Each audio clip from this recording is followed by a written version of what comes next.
29절부터 민수기 4장 29절부터 이제 무라리 자손의 임무죠. 자, 또 읽겠습니다. 너는 무라리 자손도 그 조상의 가문과 종족에 따라 계수하되 30세부터 50세까지 회막에서 복무하고 봉사할 모든 자를 계수하라.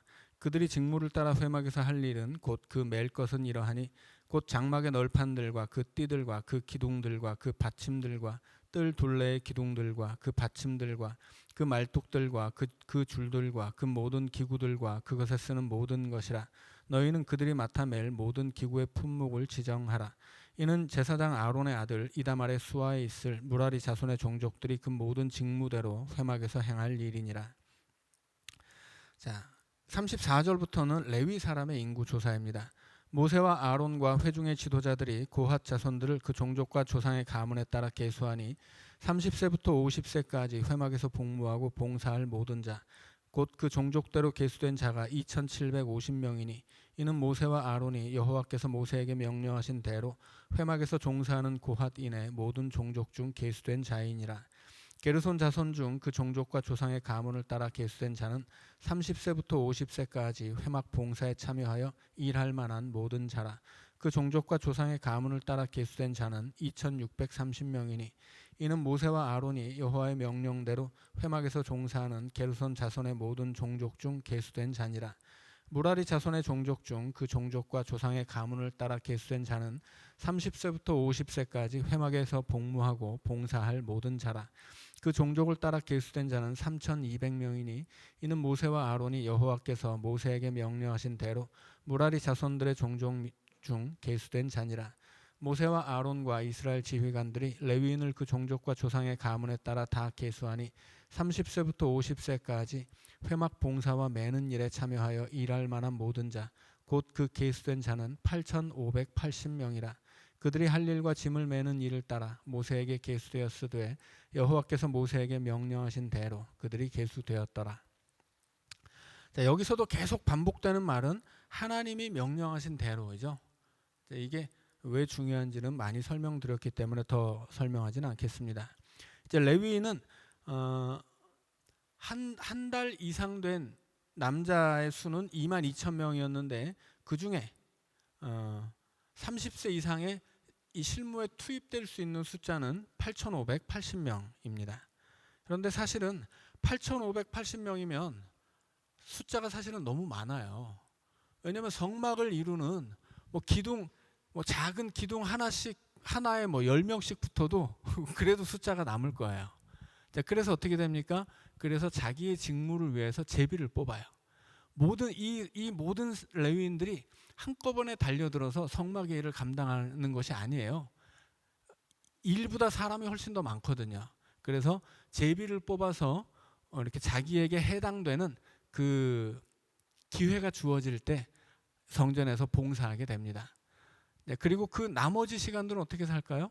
레위인들이 봉사 안 하고 놀고 먹나요? 그렇지 않죠.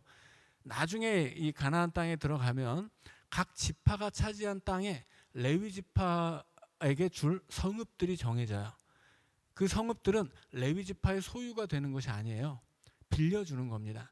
그래서 각 지파가 차지한 땅 중에서 어느 성읍 몇 개의 성읍들은 레위 지파가 점유권을 가져요. 소유권은 아니에요. 점유권을 가지고 거기서 살게 됩니다. 그리고 거기서 살면서 이 사람들이 뭘 하냐면 율법을 가르쳐요. 그래서 레위인들이 그냥 성막에서만 봉사하는 것이 아니라 일상생활 속에서는 자기가 그 모든 지파들이 살고 있는 지파들의 땅으로 흩어져서 살면서 그곳에서 배정된 레위인의 성읍에서 율법을 지키는 모범을 보여주기도 하고, 그리고 모든 이 다른 지파들에게 모세를 통해 가르쳐준 율법을 가르치는 역할을 맡습니다. 자, 그래서 레위 지파가 지금 이 광야에서는 굉장히 한정적인 일을 하고 있는데 이 사람들이 성막에서만 일을 한다고 생각하시면 곤란해요. 자, 이제 5장 읽습니다. 5장으로 가면 부정한 사람의 처리라고 이제 제목이 되어 있어요. 자, 이제까지 이 수를 셌죠. 여러 지파의 수, 혹은 레위 지파의 수 짜고, 그리고 진영을 짰어요. 굉장히 많은 60만 대군의 인구 조사를 마치고 60만 대군의 진영을 짜고 그 다음에 약 2만여 명의 레위 지파의 인구를 세고 이 레위 지파의 진영도 짰습니다. 그러니까 이건 뭘 한 거냐면 인구 조사를 하고 조직화한 거예요. 구슬이 서말이어도 꿰어야 보배이듯이 장정이 아무리 많아도 그냥 모여 있으면 오합지졸이에요. 이것을 그 수많은 이 장정들을 군대로 조직한 거예요. 그 다음에 필요한 게 뭐예요?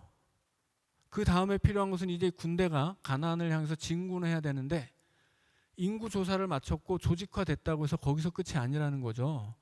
군인으로 조직된 그러니까 하나님의 백성들 가운데 하나님의 군대로 조직된 이 사람들 가운데 죄나 부정한 것이 있어서는 안 돼요. 그래서 이 계수되고 조직화된 이 수십만의 군사들 가운데 죄가 없도록 부정함이 없도록 이제 이 하나님의 군대를 거룩하게 하는 작업을 합니다. 그래야 출발할 수 있는 거예요. 자, 그래서 5장으로 넘어가면 부정한 사람의 처리, 또 죄에 대한 값, 아내의 간통을 밝히는 절차 뭐 이런 것들이 나와 있죠. 자, 읽어가면서 설명하겠습니다. 5장 1절입니다. 여호와께서 모세에게 말씀하여 이르시되 이스라엘 자손에게 명령하여 모든 나병 환자와 유출증이 있는 자와 주검으로 부정하게 된 자를 다 진영 밖으로 내보내되 남녀를 막론하고 다 진영 밖으로 내보내어 그들이 진영을 더럽히게 하지 말라. 내가 그 진영 가운데에 거하느니라 하시매 이스라엘 자손이 그같이 행하여 그들을 진영 밖으로 내보냈으니 곧 여호와께서 모세에게 이르신 대로 이스라엘 자손이 행하였더라. 부정한 사람들은 진영 밖으로 내보내야 되죠. 왜 내보내야 되냐면 그 진영에는 하나님이 계시기 때문이에요. 거룩하신 하나님이 계시기 때문에 그 부정함과 죄 때문에 거룩함을 잃어버린 사람들은 진영 밖으로 내보내야 돼요. 그럼 그 사람들은 버려지나요? 아니죠. 이미 레위기에서 이 부정함을 씻는 방법들을 자세히 설명했기 때문에 여기선 설명하지 않을 뿐이에요. 버려지는 게 아니라 진영 밖으로 나가서 정결해지도록 한 다음에는 다시 돌아오는 거죠. 자, 그래서 이 하나님의 군대의 진영 안에 거룩하지 않은 것이 있어서는 안 되는 거예요. 그 거룩함을 잃게 되면 어떻게 됩니까? 그러면 패배하는 거예요. 자, 5절부터 또 읽습니다. 여호와께서 모세에게 말씀하여 이르시되 이스라엘 자손에게 이르라. 남자나 여자나 사람들이 범하는 죄를 범하여 여호와께 거역함으로 죄를 지으면 그 지은 죄를 자복하고 그 죄값을 온전히 갚되 5분의 1을 더하여 그가 죄를 지었던 그 사람에게 돌려줄 것이요. 만일 죄값을 받을 만한 친척이 없으면 그 죄값을 여호와께 드려 제사장에게로 돌릴 것이니 이는 그를 위하여 속죄할 속죄의 순양과 함께 돌릴 것이니라. 이스라엘 자손이 거제로 제사장에게 가져오는 모든 성물은 그의 것이 될 것이라. 각 사람이 구별한 물건은 그의 것이 되나니 누구든지 제사장에게 주는 것은 그의 것이 되느니라. 자, 죄의 값이라고 제목 붙여진 이 내용은 뭐예요? 속건제 이야기죠. 죄를 지은 것이 있어요. 내가 누군가에게 죄 지은 것이 있으면 갚아줘야 돼요. 근데 뭐 예를 들어서 내가 누구한테 누구의 돈을 훔쳤다던가 빌렸는데 안 갚는다던가 혹은 누구를 뭐 등쳤다던가 혹은 누구의 재산을 뭐 잃게 했다던가 뭐 어떤 것이든 여튼 남에게 손해를 끼친 죄들이 있죠. 배상이 필요한 죄들. 그때는 5분의 1을 더해서 갚아줘야 되는 거죠. 그게 속건제예요. 그래서 이 가나안을 향해서 출발해야 될 하나님의 군대 안에 부정한 사람이 있어서도 안 되고 남에게 손해를 끼치는 남에게 해를 끼쳐서 손해를 보게 하는 사람도 있어서는 안 된다. 그런 이야기입니다. 그러니까 오늘 하나님 나라를 향해 나아가는 우리도 마찬가지인 거죠. 우리가 이 세상을 살며 하나님의 백성으로서 이 세상을 살아갈 때 남에게 피해를 입히고 손해를 끼치는 일들을 해서는 안 된다라는 거예요. 특별히 여러 가지 죄와 부정함이 있지만 여기 딱 집어서 몇 가지가 지금 나오고 있죠. 자, 11절에는 아내의 간통을 밝히는 절차인데 우리가 이렇게 설명 없이 읽으면 이 대단히 복잡한 과정을 거쳐서 여자들이 좀 불합리한 대우를 받는다 이런 느낌을 받을 수 있는데 여기에는 아주 대반전이 있습니다. 제가 읽어가면서 설명을 드리겠습니다. 자, 11절입니다. 여호와께서 모세에게 말씀하여 이르시되 이스라엘 자손에게 말하여 그들에게 이르라. 만일 어떤 사람의 아내가 탈선하여 남편에게 시내를 저버렸고 한 남자가 그 여자와 동침하였으나 그의 남편의 눈에 숨겨 드러나지 아니하였고 그 여자의 더러워진 일에 증인도 없고 그가 잡히지도 아니하였어도 그 남편이 의심이 생겨 그 아내를 의심하였는데 그의 아내가 더럽혀졌거나 또는 그 남편이 의심이 생겨 그 아내를 의심하였으나 그 아내가 더럽혀지지 아니하였든지 그의 아내를 데리고 제사장에게로 가서 그를 위하여 보리가루 10분의 1 에바를 헌물로 드리되 그것에 기름도 붓지 말고 유향도 두지 말라. 이는 의심의 소재요 죄악을 기억나게 하는 기억의 소재라. 자, 소재는 뭐냐면 곡식을 바치는 제사예요. 곡식을 바치는 제사가 소재인데 곡식을 바치는 제사 중에 의심의 소재, 기억나게 하는 소재라는 게 있었다라고 하는 거죠. 이것은 뭐냐면 어떤 여자가 간통을 이제 했다고 하는 거죠. 근데 남편이 의심을 해요. 간통을 했지만 증거가 없거나 의심을 하는데 괜한 의심을 하는 경우도 있겠죠. 여자는 죄가 없는데 남편이 괜히 너 옆집 남자랑 뭐 그렇고 그런 거 아니야? 뭐 이렇게 해가지고 억울하게 만드는 경우가 있겠죠. 두 가지 경우예요. 실제로 간통을 했지만 들키지 않았을 경우, 들키면 어떻게 됩니까? 죽이는 거예요. 만약에 남자든 여자든 결혼한 사람들이 간통을 하면 죽이게 되어 있습니다. 그러니까 들켰으면 죽이는 건데 들키지 않으면 어떻게 되는 거예요? 들키지 않으면 의심하는 거죠. 그런데 실제로 죄를 짓지도 않았는데 의심하는 남자들이 충분히 있을 수 있잖아요. 그럴 경우에는 의심의 소재를 드린다 하는 것입니다. 자, 16절입니다. 그런데 이제 의심의 소재에는 기름도 넣지 않고 유향도 넣지 않아요. 레위기 5장을 보면 속죄제를 드릴 때는 곡식을 드릴 때도 거기에 기름이나 향을 넣지 않습니다. 이건 죄에 관한 일이기 때문이죠. 그래서 여기서의 소재도 의심의 소재요, 죄를 밝혀내는 죄와 관련된 소재이기 때문에 기름과 유향을 넣지 않는 거예요. 자, 16절입니다. 제사장은 그 여인을 가까이 오게 하여 여호와 앞에 세우고, 회막 앞으로 불러드린다는 거죠. 회막 안으로 들어갈 수는 없어요. 제사장, 레위인도 아니고 제사장도 아니니까 회막 앞으로 이제 나온다는 건 무슨 얘기예요? 이건 대단히 충격적인 일이에요. 이것은 성막 앞에서 공개 재판을 한다는 뜻입니다. 여자가 죄를 짓지 않았어도 남자가 의심한다는 사실 하나만으로도 여자는 성막 앞으로 끌려 나와서 공개 재판을 받아야 돼요. 자, 17절 읽습니다. 토기에 거룩한 물을 담고, 이 거룩한 물은 물두멍에 담겨진 물이에요. 성막 바닥에 티끌을 취하여 물에 넣고 여인을 여호와 앞에 세우고 그의 머리를 풀게 하고, 머리를 풀게 하는 것은 이것은 애도의 행위 혹은 회개의 행위입니다. 이제 죄와 관련된 재판이기 때문에 여자는 머리를 풀어야 돼요. 근데 이게 사실은 좀 억울한 면도 있는 게 이미 죄를 지은 것도 아니고 죄가 있다고 밝혀진 것도 아닌데 그럼에도 불구하고 여자는 머리를 풀어야 돼요. 사람들이 볼 때 어떤 여자가 어느 날 갑자기 성막 앞으로 끌려와서 머리를 푸는 거예요. 이 머리를 푸는 것이 보통 일이 아니거든요. 이건 특별한 회개의 모습이에요. 그래서 이 여자는 지금 성막 앞에서 공개 재판을 받고 죄가 확정되기도 전에 죄인의 모습이 된 거예요. 자, 18절입니다. 여인을 여호와 앞에 세우고 그의 머리를 풀게 하고 기억나게 하는 소재의 물, 곧 의심의 소재물을 그의 두 손에 두고 제사장은 저주가 되게 할 쓴물을 자기 손에 들고, 여인은 곡식을 들고 있습니다. 그 앞에서 제사장은 물을 들고 있어요. 그 물에는 이 성전 바닥에 흙을 넣은 거죠. 그러니까 말하자면 이 자백제, 뭐 어떤 그 진실을 밝히는 물약을 조제한다고 이제 볼 수 있는 거예요. 자, 19절입니다. 여인에게 맹세하게 하여 그에게 이르기를 내가 내 남편을 두고 탈선하여 다른 남자와 동침하여 더럽힌 일이 없으면 저주가 되게 하는 이 쓴 물의 해독을 면하리라. 그러나 내가 내 남편을 두고 탈선하여 몸을 더럽혀서 내 남편 아닌 사람과 동침하였으면 제사장이 그 여인에게 저주의 맹세를 하게 하고 그 여인에게 말할지니라. 여호와께서 내 넓적다리가 마르고 내 배가 부어서 내가 내 백성 중에 저주거리 맹세거리가 되게 하실지라. 자, 배가 붓는다는 것은 무슨 얘기냐면 임신이 안 되게 한다는 뜻이에요.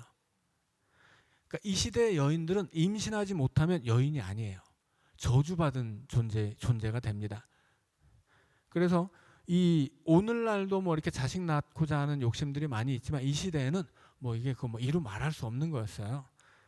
자, 그래서 네가 만약에 탈선하는 일이 있었으면 너는 저주를 받을 것이다.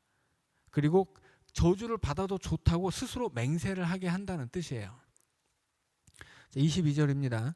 이 저주가 되게 하는 이 물이 내 창자에 들어가서 내 배를 붓게 하고 내 넓적다리를 마르게 하리라 할 것이요 여인은 아멘 아멘 할지니라. 동의한다라고 하는 거죠. 아멘 아멘이. 오늘 우리들도 뭐 이렇게 말씀을 듣다가 이렇게 감명을 받으면 내가 거기에 동의합니다. 이렇게 아멘 하는데 이 시대 뭐 그것은 이 성경적인 전통이에요. 아멘 아멘 이렇게 하는 거예요. 자, 23절입니다. 제사장이 저주의 말을 두루마리에 써서 그 글자를 그 쓴 물에 빨아 넣고 네가 배가 붓게 될 것이고 이 허벅다리가 마르게 될 것이다. 이런 저주를 쓴단 말이죠. 그 저주를 쓴 다음에 이 제사장이 들고 있던 그 토기에 담긴 물에 이걸 빨아요. 그럼 이제 이 물은 제사장이 든 물은 저주의 물이 되는 겁니다. 24절 여인에게 그 저주가 되게 하는 쓴물을 마시게 할지니 그 저주가 되게 하는 물이 그의 속에 들어가서 쓰리라. 제사장이 먼저 그 여인의 손에서 의심의 소제물을 취하여 그 소제물을 여호와 앞에 흔들고 제단으로 가지고 가서 제사장은 그 소제물 중에서 한 웅큼을 취하여 그 여자에게 기억나게 하는 소제물로 제단 위에 불 사르고 그 후에 여인에게 그 물을 마시게 할지라.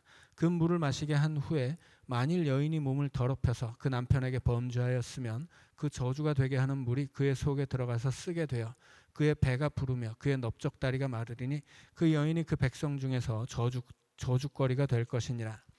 그러나 여인이 더럽힌 일이 없고 정결하면 해를 받지 않고 임신하리라. 더럽혀진 일도 없는데 이렇게 부당한 재판을 지금 받고 있는 거잖아요. 마치 죄인처럼 그런 모습을 하고. 그러니까 죄가 없음이 밝혀지면 임신을 하는 건데 임신은 뭐예요? 축복이죠. 여인에게. 그래서 죄가 있으면 배가 부어서 임신을 앞으로 못하게 될 것이고 죄가 없으면 그 여인은 임신하게 되는 축복을 받는다 하는 겁니다. 이는 의심의 법이니 아내가 그의 남편을 두고 탈선하여 더럽힌 때나 또는 그 남편이 의심이 생겨서 자기의 아내를 의심할 때 여인을 여호와 앞에 두고 제사장이 이 법대로 행할 것이라. 남편은 무죄할 것이요 여인은 죄가 있으면 당하리라. 자, 이 여인이 범죄를 저질렀던 안 저질렀던 남편이 의심되는 상황에서는 그 의심 때문에 여인을 성막 앞으로 끌고 가서 공개 재판을 받게 합니다. 공개 재판을 받게 할 때 머리를 풀게 하고 제사장이 막 무서운 말을 막 해요. 그리고 그 저주의 쓴물을 들고서는 그 저주의 내용을 여인으로 하여금 스스로 맹세하게 하고 그것을 다른 진영에 있는 사람들이 다 본단 말이에요. 그랬는데 죄가 없잖아요. 여자가 죄가 없었어도 남자가 의심을 해서 이런 상황을 만들었는데 그래도 남자는 죄가 없다 이렇게 얘기해요. 그럼 이거 너무 부당한 거 아닌가요? 너무 여자만 억울한 거 아니에요? 이렇게 생각할 수 있죠. 그런데 이 법은 여자를 위한 법입니다. 남자를 위한 법이 아니에요. 남자들이 막 의심 날 때마다 너 일로 와! 그래서 막 잡아다가 재판을 하고 이런 게 아니에요. 자, 생각을 해보세요. 물론 이런 법이 있는 이유는 그 시대가 너무 가부장적이었기 때문이에요. 너무 가부장적이에요. 그래서 만약에 남편이 아내를 의심하잖아요. 그러면 남편이 어떻게 무엇을 했냐면 이 시대 일반적으로는 이혼을 합니다. 아니면 아내를 학대해요. 그 요즘에도 이렇게 막 그 의처증 있는 남편들이 아내를 학대하잖아요. 그러면 어떻게 해야 돼요? 이혼해야 되죠. 그런데 요즘 같으면 요즘 세상에서는 이혼해도 괜찮아요. 그런데 이 시대에는 여자가 이혼하면 그 여자는 굉장히 불행해지는 거예요. 여성들은 이 시대에는 경제활동의 기회가 아예 주어지지 않았거든요. 그래서 가장 가난한 사람들의 대표자가 과부예요. 그 다음은 고아죠. 그래서 이혼하면 안 되는 거예요, 여자들은. 그런데 남편이 의심하잖아요. 그럼 남편이 의심하면 의심만으로도 이혼장을 써서 쫓아버리거나, 만약에 이게 법대로 안 되면 어떻게 해요? 학대를 할 수 있단 말이에요. 의심하기 때문에. 그리고 보통 이 시대에 그런 법적으로 여인이 뭐 범죄한 사실이 없는데 이혼을 당할 경우에는 이렇게 법적으로 안 되면 또 이렇게 다 편법이 있어요. 그래서 뭐 이렇게 재판장한테 돈을 줘서, 뇌물을 줘서 재판을 굽게 하는 거죠. 이 시대에는 오늘날처럼 이렇게 법이 엄격하게 지켜지는 시대가 아니었기 때문에 가부장 사회에서 남편이 의심하는 정황만으로도 여자는 엄청난 불이익을 받았단 말이에요. 그래서 어떻게 합니까? 그러면 데려와. 성막 앞으로 데려와. 온 백성 앞에 이 여인을 죄인처럼 세워. 그 다음에 한번 따져보자. 그리고 무죄가 밝혀졌어요. 그럼 어떻게 되는 거예요? 남편은 창피한 거죠. 그리고 여자는 자신의 정당성을 모든 백성들 앞에서 밝힌 거예요. 내가 이 남자가 쓸데없이 의심한 거고 나는 죄 없어. 이 남편은 바보가 된 거예요. 그러면 이렇게 의심하는 남자가 만약에 의처증이 있더라도 날마다 자기 여인을 데려올 수 있었을까요? 못하죠. 그렇게 못하는 거예요. 그래서 이런 법은 이 드러나는 현상으로 보면 이건 뭐 남자들이 너무하고 여자들을 너무 불합리하게 대우하는구나 이렇게 생각할 수 있지만, 이 시대의 환경과 조건과 처지를 고려해서 생각해 본다면 이것은 이스라엘 백성들 안에 불합리한 대우를 받고 이혼을 당하거나 학대를 받을 수 있는 아내들이 자신의 정당성을 증명하고 그렇게 그런 부당한 대우를 받지 않도록 세워주는 법이에요.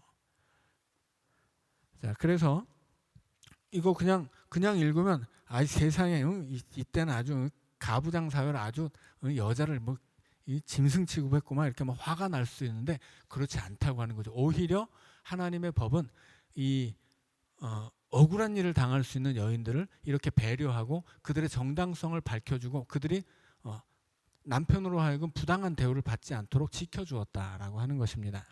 자, 6장으로 가면 이제 나실인의 법이 있습니다. 여호와께서 모세에게 말씀하여 이르시되 이스라엘 자손에게 전하여 그들에게 이르라.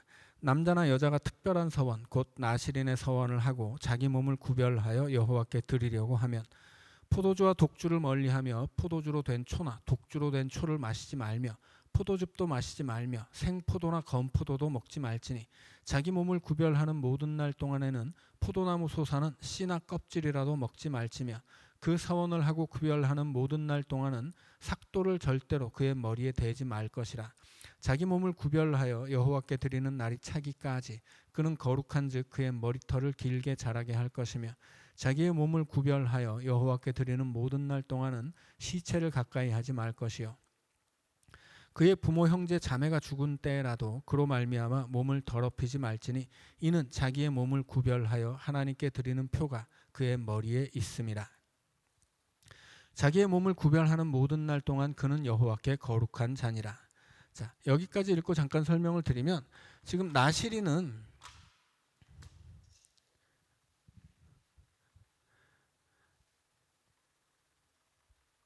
나실인 서약이라는 것이 있어요. 나실인 서약은 이스라엘 백성들 가운데 내가 특별히 거룩하게 되겠습니다라고 하는 서약이에요. 그래서 이 거룩함을 위해서 이것은 뭐 해야만 하는 필수적인 법이 아니라 자기가 하고 싶은 사람이 자원해서 하는 선택적인 서약이에요. 근데 선택적인 서약인데 나실인이 되면 금지해야 될 것이 있는데,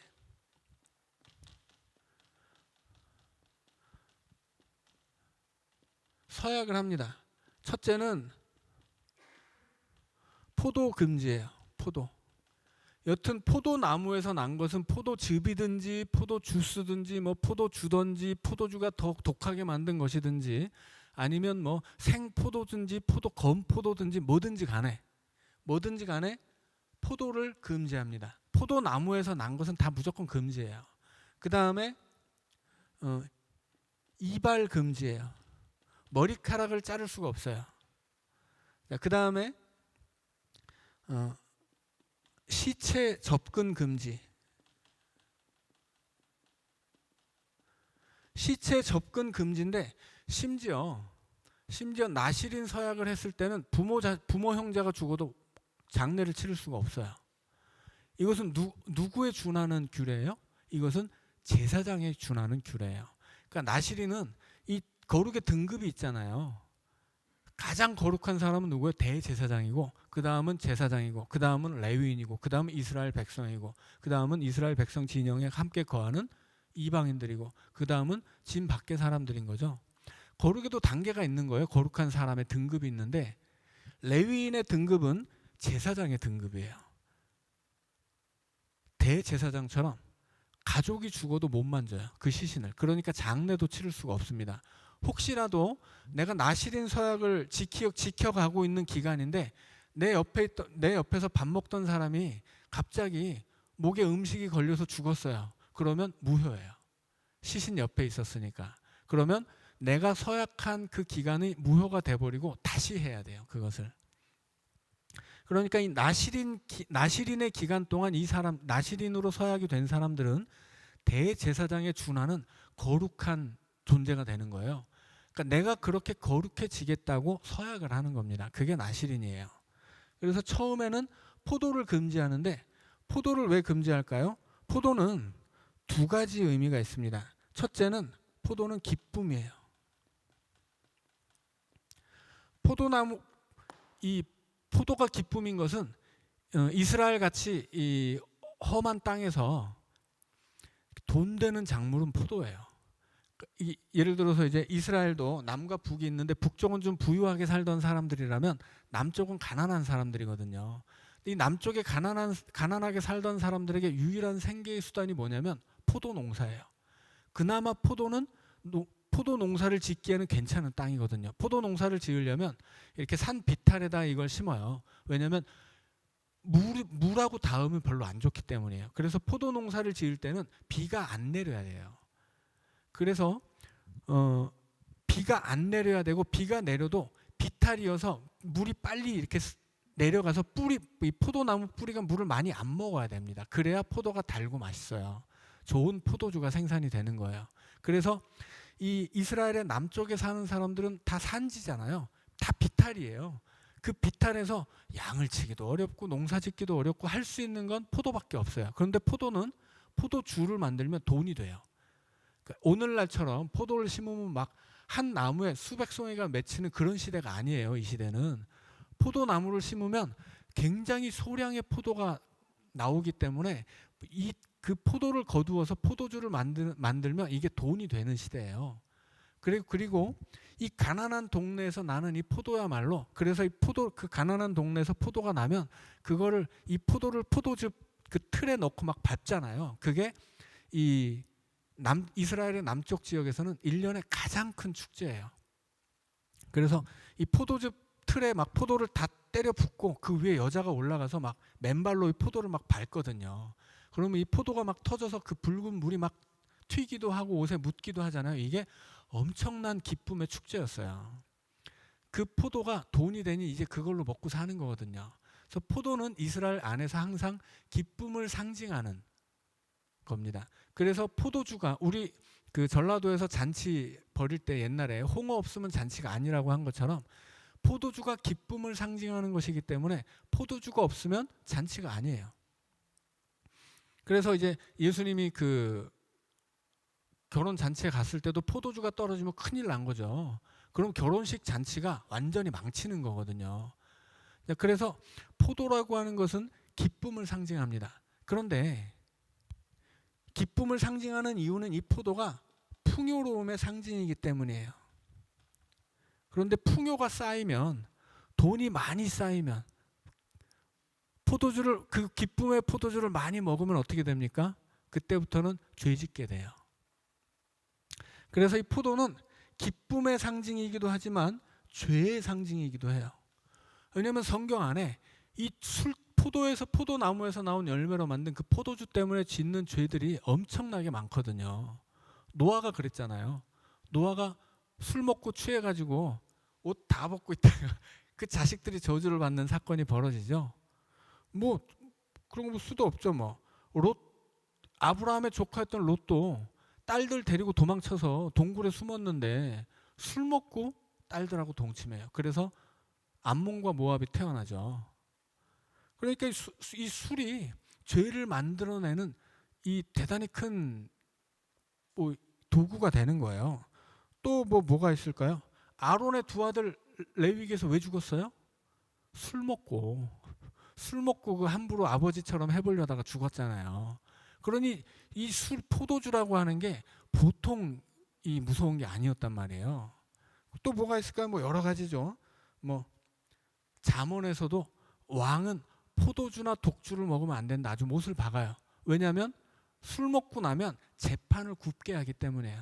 술 먹고 맨정신을 유지하기 어려우니까 지 마음대로 재판하니까 왕은 술 먹으면 안 돼. 아주 못을 박아요. 이사야서에서도 이 나라의 고관들이 술 먹고서 그렇게 재판을 굽게 하고 술 먹고서 율법을 안 지키고 이런 거를 막 고발하거든요. 그래서 이스라엘의 역사 속에서 이 술이라고 하는 것은 어떤 죄를 이끌어내는 큰 도구가 됩니다. 사실은 오늘날도 마찬가지죠. 술을 뭐 웬만큼 적당히 즐겁게만 마시면 상관이 없는데 막 고주망태가 되도록 먹고 막 술 먹은 김에 하는 일들도 있잖아요. 그리고 우리나라에서도 이 성경에서 이 술이 재판을 굽게 한다는 이야기를 굉장히 많이 하는데 우리나라에서도 이 사법부의 그 재판관들이 술자리에서 뇌물 받고 그 같이 술 먹고 성 대접 받고 이런 일들 많잖아요. 그러니까 그런 일들은 인류 역사 속에서 아주 오래된 일들이죠. 그래서 술이라고 하는 것은 기쁨의 상징이기도 하지만 지나치면 죄를 가져오게 되는 거예요. 그래서 나시린은 술을 금지합니다. 아예 술만이 아니라 아예 포도나무에서 난 것은 다 금지해요. 그래서 신약으로 가면 사도 바울이 자기가 아들처럼 여기는 디모데에게 뭐라고 얘기했냐면 너 포도주를 좀 먹어라 그런 얘기를 해요. 이게 무슨 얘기냐면 넌 술을 좀 먹어야 돼 이런 얘기가 아니고 이제 사도 바울이 건강을 위해서 술을 먹으라고 하죠. 이스라엘 지역에서 포도주라고 하는 것은 음료였어요. 그러니까 이게 많이 먹으면 취하는데 그 지역의 물은 석회질이 많이 섞여 있거든요. 물을 많이 먹으면 배가 아파요. 그래서 뭘 먹습니까? 포도주를 먹는 거예요. 포도주는 상하지 않으니까. 물을 먹으면 배가 아픈데 포도주를 먹으면 배가 안 아프거든요. 그래서 이걸 섞어 먹는 거예요. 맨날 술만 먹을 수도 없고 맨날 물만 먹을 수도 없는 거예요. 그런데 나시린 서약을 하면 어떻게 됩니까? 그러면 포도주를 먹을 수가 없어요. 그럼 어떻게 돼요? 물만 마셔야 돼요. 그래서 배가 아파요. 그러니까 이 사도 바울이 자식처럼 여겼던 디모데가 맨날 나시린 서원을 하는 거예요. 그래서 포도주를 못 먹고 물만 먹으니까 얘가 속이 안 좋아요. 그래서 사도 바울이 너 건강 생각해야지. 네 목회도 좋고 네가 거룩하게 사는 것도 좋은데 네가 맨날 나시린 서약하고 물만 먹으면 네 건강을 해치지 않느냐. 그러니까 네 건강을 위해서 석회질 섞여 있는 물 좀 그만 먹고 때때로 포도주를 마셔야 된다. 이제 그런 이야기를 들려준 거예요. 괜히 그 얘기 가지고서 거보라고 바울 사도가 목회하는 디모데한테 말이야 술 먹으라고 했다고 뭐 이런 얘기하면 안 되는 거죠. 자, 그 다음에 머리에 삭도를 대지 말라고 하죠. 자, 오늘 이 성경 본문 안에서도 자기의 몸을 구별하여 하나님께 드리는 표가 그의 머리에 있어요. 그러니까 머리카락이 하나님께 드려졌다는 표라는 거예요. 이건 뭐 우리 그 고린도 전서에도 나오는 얘기죠. 여자들이 왜 머리에 뭔가를 뒤집어 써야 하냐면 그 머리가 하나님의 권세 아래에 있다는 표이기 때문이다. 그렇게 기록해요. 그러니까 이 나시린 서약에서 머리를 자르지 않는 전통이 나중에 신약 시대까지 이어지는 거예요. 그래서 이 이스라엘 백성들 안에서 머리를 기른다고 할 때 이 머리는 누군가의 권위 아래에 있다는 거예요. 그러니까 여자는 함부로 머리를 자르면 안 돼요. 반대로 남자는 함부로 머리를 기르면 안 돼요. 함부로 머리를 긴다는 것은 신약 시대로 가면 몸을 파는 창남인 거죠. 창남이라는 표시가 머리를 기는 거였어요. 저는 뭐 시대가 다르고 문화가 달랐기 때문에 그런 것이고, 여기 구약 시대 여기서는 나시린이 되면 머리를 자르지 않는데, 이것은 내 목숨이 하나님의 권위 아래에 있다는 표기 때문에 그래요. 그래서 내가 하나님의 거룩한 사람이 되는 나시린 서약을 할 때는 절대 머리를 자르지 않습니다. 그리고 나시린 서약이 끝나면 그것을 끝내는 기념식에서 머리를 잘라요. 그래서 사도 바울도 나중에 이제 예루살렘에 갈 때 그 나시린 서약을 하기 위해서 나시린 서약을 했다가 이제 끝내는 사람들의 그 비용을 내주죠. 왜냐하면 사도 바울이 자꾸 그 율법을 지키지 않아도 좋다는 이야기를 하고 다니니까 율법주의자들이 저놈은 배반자이고 저 율법을 반대하는 놈이다. 이래서 아니다. 나도 율법 잘 알고 나도 율법을 지키는데 이게 예수를 믿는데 이방인들에게 이런 것은 필요 없는 것이지, 내가 뭐 율법을 모르거나 내가 율법 지키기를 반대하거나 율법을 정면에서 부인하거나 그런 것 아니다라는 걸 보여주기 위해서 하죠. 근데 이제 뒤에 보면 나오지만 나시린 서약을 끝낼 때는 굉장히 비용이 비싸요. 왜냐하면 나시린 서약을 끝내면서 드려야 되는 제물들이 굉장히 많거든요. 다른 것으로 대체할 수도 없습니다. 비둘기 같은 걸로 대체할 수가 없어요. 그래서 그 비용이 너무 비싸니까 이제 바울이 그거를 부자들이 나중에는 부자들이 그 비용을 대신 내주는 그런 제도들이 있었어요. 자, 그만큼 이 나시린은 그 거룩함을 위해서 큰 결단이 필요한 거죠. 포도주도 못 마셔, 머리도 못 깎고, 시체를 가까이 할 수도 없고, 장례를 치를 수도 없고, 그 다음에 그것을 마칠 때에도 굉장히 비싼 비용을 들여서 하나님께 제사를 드려야 합니다. 자, 그리고 이제 시체에 접근하지 못한다는 것은 이 시체는 죄의 삭시 사망이기 때문에 그 사망의 권세 아래에 있는 시체를 가까이 할 수 없는 거예요. 그것은 죄를 가까이 하는 것이기 때문입니다. 그러니까 나시린이 된다는 것은 되기 위해서는 포도도 금지해야 되고 이발도 금지해야 되고 시체도 금지해야 되는데, 이 모든 것들은 죄로부터 나를 끊어내는 일들이에요. 그리고 내가 온전히 하나님 앞에 조금도 부정하거나 죄가 없는 사람으로 내가 정한 며칠이라도 살겠다고 하는 약속이에요. 그리고 이것을 나중에 읽어보면 하나님이 너희들이 힘이 미치는 대로 해라, 그렇게 이야기하세요. 옛날에는 그 교회 안에서 금식하는 일들이 많았어요. 그래서 저도 이제 중학교 2학년 때 함부로 금식하기로 했다가 아주 두 끼 굶고 한 번에 국수를 세 그릇이나 먹었는데 옛날에는 이렇게 새해가 되면 혹은 무슨 일이 있으면 혹은 우리 집 아기가 아프면 부모님 이런 식으로 금식하는 일들이 많았죠. 그게 이런 전통을 따른 거예요. 자, 그런데 이제 아무튼 우리에게 이런 율법은 없지만 하나님이 힘써서 너희들이 힘써서 할 수 있는 한 나시린 서약을 한번 해봐라, 이렇게 말씀하시는 거예요. 가장 거룩한 모습으로 내가 며칠이라도 몇 달이라도 심하면 몇 년이라도 사는 것을 시도해 보아라, 이렇게 말씀하세요. 이것은 거룩의 훈련인 거죠. 그러니까는 신앙생활도 우리는 이것이 하나의 일상이기 때문에 늘 특별할 수는 없어요. 그런데 우리 신앙이 어떤 특별한 순간에는 특별한 신앙의 모습도 필요한 거죠. 그래서 내가 금식을 하기도 하고 어느 때는 요즘 같으면은 이제 워낙 핸드폰 TV 이런 것들이 다 중독되어 있으니까, 옛날에는 밥을 굶었다면 내가 며칠은 핸드폰 하지 않겠어, 핸드폰을 보는 시간에 내 성경 보겠습니다, 이런 식으로 할 수도 있겠죠. 여튼 우리의 삶에 어떤 특별한 거룩의 훈련이 필요하다고 하는 거예요. 그것이 구약에서는 나시린 서약이었습니다. 자, 오늘은 여기까지 하고 마치겠습니다. 자, 수고하셨습니다. 다음 시간에 이어서 이제 읽어가도록 하겠습니다.